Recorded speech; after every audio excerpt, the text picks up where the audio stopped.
लेकिन आज का वीडियो और ज्यादा स्पेशल है। आदि पुरुष कितनी घटिया बकवास फिल्म है ये तो हम जान गए, लेकिन ये कितनी गलत है वो बताना और ज्यादा जरूरी है। आज के वीडियो में आपको पूरी 1 2 3 या फिर 100 200 नहीं, पूरी 2020 गलतियां बताऊंगी जो मैंने ढूंढी आदि पुरुष में। और पता है इसके बाद भी मुझे यकीन है कुछ गलतियां छूट गई होंगी पक्का, वो आप लोग कॉमेंट्स में लिख देना पूरी जिम्मेदारी से। गलती नंबर 1, हिरण्यकश्यप के बारे में सुना है आपने। इसको ब्रह्मा जी से वरदान मिला था कि उनके बनाए हुए किसी भी प्राणी से उसकी मृत्यु ना हो सके, ना तो दिन के उजाले में और ना ही रात के अंधेरे में, ना महल के बाहर और ना ही महल के अंदर, न मनुष्य, न पशु, न असुर, न देवता, न पृथ्वी पे, न आकाश में। अपने आदि पुरुष फिल्म बनाने वालों ने ना इस हिरण्यकश्यप को ही रावण समझने की गलती कर दी। सच में मैं प्रूफ दूंगी आपको। फिल्म में लंकेश को ब्रह्मा ये सेम ऊपर वाला वरदान देते हैं और इसके बाद रावण का घमंड 1000 गुना बढ़ जाता है। लेकिन फिल्म की एंडिंग में बेचारा रावण तो मारा जाता है। कैसे, क्यों, राम ने रावण को मारा कैसे, ये जवाब पूरी फिल्म में कहीं नहीं मिलेगा आपको। वो इसलिए क्योंकि ये आलसी फिल्म मेकर्स ये बताना भूल ही गए कि रावण ने जब ब्रह्मा जी से वरदान मांगा तो उसमें वानर और मनुष्य दोनों का नाम नहीं लिया। ये उसका अहंकार था जिसमें उसने देवता और असुर से खुद को अमर तो कर लिया, लेकिन इंसान और वानर को कमजोर समझने की गलती कर दी। इसीलिए रामायण की लड़ाई में स्वयं विष्णु जी ने राम बन के अवतार लिया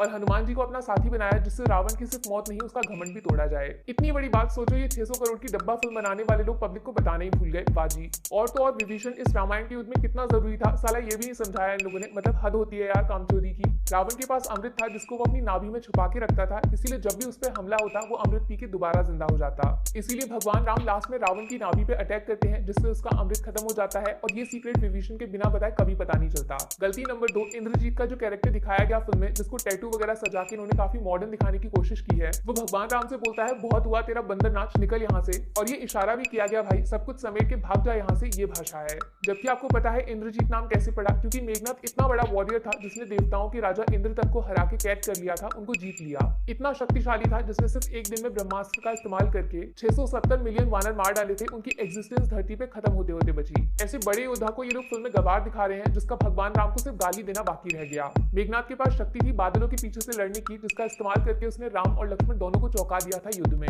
लेकिन अपने होशियार फिल्म मेकर्स एक लेवल ऊपर चले गए और इन्होंने मेघनाथ को फ्लैश बना दिया लिटरली। गलती नंबर 3, रावण की सोने की लंका है, उसके बारे में हम सबने सुना है, लेकिन ये रावण के पास कैसे आई बहुत कम लोग जानते हैं। एक्चुअली सोने की लंका कुबेर की थी जो रिश्ते में रावण के सौतेले भाई लगते थे। अब कुबेर थे देवता और रावण की मां राक्षसी थी, इसीलिए अपने मां के कहने पर रावण और उनके असुर भाइयों ने ब्रह्मा जी की तपस्या करके शक्ति प्राप्त की और कुबेर से उनकी लंका छीन ली। अब फिल्म में ये सोने की लंका पता नहीं कहां चली गई। अंदर जो दिखाया गया वो तो कोयले की नगरी थी, एकदम काली बर्बाद टाइप की। और तो और फिल्म की शुरुआत में क्या बताते हैं कि रावण ने कुबेर से लंका शौक के लिए नहीं छीनी, अपनी बहन का बदला पूरा करने के लिए जीती थी। भाई इतना मैनिपुलेशन करने की क्या जरूरत थी, जो जैसा है वैसा क्यों नहीं बताया गया फिल्म में। गलती नंबर 4 पे आपको यकीन नहीं होगा, एकता कपूर के सीरियल से बहुत ज्यादा इंस्पिरेशन लिया है फिल्म के मेकर्स ने। इसीलिए फिल्म के अंदर विभीषण के साथ एक फीमेल कैरेक्टर दिखाया गया जो लो कट ब्लाउज पहन के घूम रही है। मतलब रामायण जैसे सब्जेक्ट पे फिल्म बना के आप उसको सेक्सुअलाइज करना चाहते हो, ये सोचना भी किसी पाप से कम नहीं होगा। हिम्मत कैसे हो गई यार तुम्हारी। त्रेता युग पे फिल्म बनाई है और काम तुम्हारे कलयुग से भी बदतर है। मतलब क्या जरूरत थी भाई ऐसा सीन डालने की, ये गलती अनजाने में नहीं हो सकती, सॉरी। गलती नंबर 5, मुझे ऐसा लगता है आदि पुरुष बनाने वाले लोगों ने जो रामायण पढ़ी थी ना, उसमें लक्ष्मण जी का कैरेक्टर शायद था ही नहीं। सबसे बड़ी गलती तो फिल्म वालों की यही थी कि जब राम के लिए आपने प्रभास को चुना तो लक्ष्मण जी के कैरेक्टर में किसी अननोन एक्टर को क्यों लिया गया। या तो आप उनके कैरेक्टर को इतना इंपॉर्टेंट मानते ही नहीं हो कि फिल्म में कौन नोटिस करेगा, किसी को भी लक्ष्मण बना के घुसा देंगे। जबकि लक्ष्मण कौन है पता है, ये खुद भगवान राम के खिलाफ खड़े हो गए थे युद्ध करने के लिए। जब सीता माता को अग्नि परीक्षा से गुजरने को कहा गया तब लक्ष्मण जी ने साफ बोला था सीता उनके लिए मां समान है, उनका अपमान हुआ तो भगवान राम से भी लड़ जाएंगे उनकी इज्जत के लिए।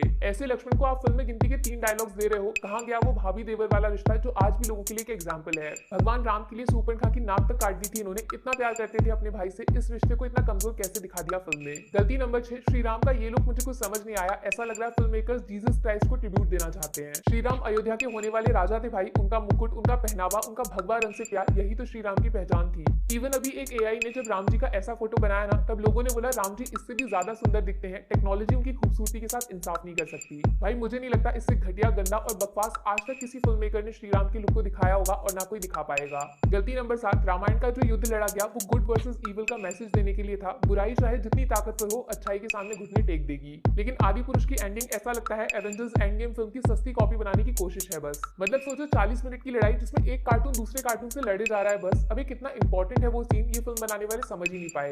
यहीं से निकलती है गलती नंबर 8, राम और रावण को आपस में में ऐसे लड़ा रहे हैं जैसे सड़क पे लोग प्रॉपर्टी के लिए नहीं लड़ने लग जाते हैं। भाई एक तरफ खुद भगवान श्री राम है जिनके किस्से जब तक दुनिया है लोगों के दिमाग में रहेंगे, तो दूसरी तरफ ब्राह्मण राजा रावण जो सबसे बड़ा शिव भक्त था, सबसे विद्वान और अमीर राजा जिसे घमंड था नंबर 1 होने का। और सोचो भगवान राम को पीटा जा रहा है, लिटरली लात घूसे सब कुछ मारा जा रहा है जिससे वो हवा में उड़ के इधर उधर जमीन पे गिरते हैं। मतलब इससे वाहियात रामायण के युद्ध का डिस्क्रिप्शन कोई दूसरा नहीं हो सकता। और गलती नंबर 9 भी इससे कनेक्टेड है। फिल्म में क्या दिखाया कि राम और रावण की लड़ाई रात में चल रही है एकदम अंधेरे में। भाई थोड़ा सा अगर आपने रिसर्च किया होता तो पता चल जाता कोई भी युद्ध सूर्यास्त के बाद नहीं लड़ा जाता था। फिर चाहे जीत के एकदम नजदीक क्यों ना खड़े हो आप, लेकिन रात में सूरज ढलने के बाद शस्त्र का त्याग करना पड़ता था। गलती नंबर 10, अब ये रावण के साथ चमगादड़ क्या फ्री में चिपका दिया, मतलब फ्रीडम ऑफ क्रिएटिविटी के नाम पे कुछ भी कर दोगे। रावण ने जब कुबेर को हराया था ना, तब उसके पास से पुष्पक विमान भी छीन लिया था, ऐसा विमान जिसको देखकर उस वक्त देवता और असुर भी जलते थे रावण से। और फिल्म में सोचो पुष्पक विमान को चमगादड़ से बदल दिया, मतलब थोड़ी तो मर्यादा रख लेते भाई, रावण है वो कोई टार्जन थोड़ी है। और इसी चमगादड़ से गलती नंबर 11 भी कनेक्टेड है। फिल्म में रावण का एक सीन है जब वो इस अजीब से प्राणी को मीट खिला रहा है अपने हाथों से मांस। भाई रावण खुद ब्राह्मण था, वो भी सबसे ऊंचा टाइप का, ऐसी भक्ति करता था भगवान शिव की कि अपनी जिंदगी तक उनके पैरों में चढ़ा देता खुशी खुशी।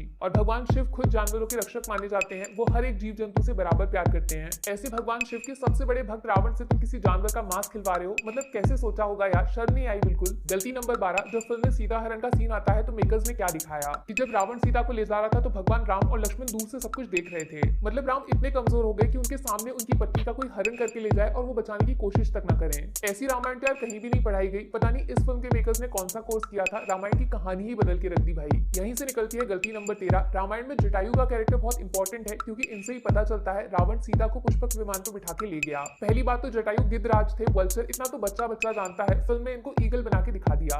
और दूसरी बात, राम से बात करने से पहले जटायु मर नहीं गए थे, बल्कि उन्होंने ही श्री राम को रास्ता दिखाया था। बोला तो ये भी जाता है कि भगवान राम जटायु को दोबारा स्वस्थ करना चाहते थे, लेकिन जटायु ने तब बोला उन्होंने अपने प्राण सिर्फ एक आखिरी बार श्री राम के दर्शन करने के लिए बचाए थे, और इतना बोलकर उन्होंने श्री राम की गोद में दम तोड़ा। गलती नंबर 14, रावण में लाख बुराइयां थी लेकिन वो किसी के बाप का नौकर नहीं था, वो राजा था जिसके लिए लाखों करोड़ों की सेना तैयार खड़ी थी। फिल्म में एक सीन है जिसमें रावण नौकर की तरह वेल्डिंग कर रहा है किसी चीज की, मतलब कोई सेंस है इस बात का, बेचारे के पास मसाज कराने के लिए नौकर तक नहीं है, इसलिए कार्टून वाले सांप से अपनी मालिश करवा रहा है। गलती नंबर 15, सीता माता की प्योरिटी को आज भी पूजा जाता है, उनके जैसी पतिव्रता स्त्री का एग्जाम्पल पीढ़ियों तक चलेगा, खुद अग्नि देवता भी झुक गए उनके सामने। और इस फिल्म में उनका जरा ड्रेसिंग सेंस देख लीजिए आप, सब कुछ खुल्लम खुला, मतलब सेंसर बोर्ड सो गया था क्या? ये भगवान है जिनको लोग पूछते हैं मेरे भाई, उनके साथ ऐसा कैसे कर सकते हो? इवन फिल्म पद्मावत में दीपिका पादुकोण का एक सीन था जिसमें उनका पेट दिखाई देता है, वो भी बाद में फिल्म मेकर्स को वीएफएक्स डाल के कवर करना पड़ा था। और यहाँ सीता माता के पूरे कपड़े ही अजीबोगरीब ढंग से दिखाए गए और लोग चुप बैठे हैं, कैसे यार तुम लोग कैसे सह रहे हो? गलती नंबर 16, फिल्म के ट्रेलर में एक डायलॉग डाला था भारत की बेटी, मतलब उस जमाने में भारत का जिक्र कर रहे हैं। भाई भारत शब्द हमें मिला था राजा भरत के नाम पे जो रामायण के टाइम पे पैदा ही नहीं हुए थे।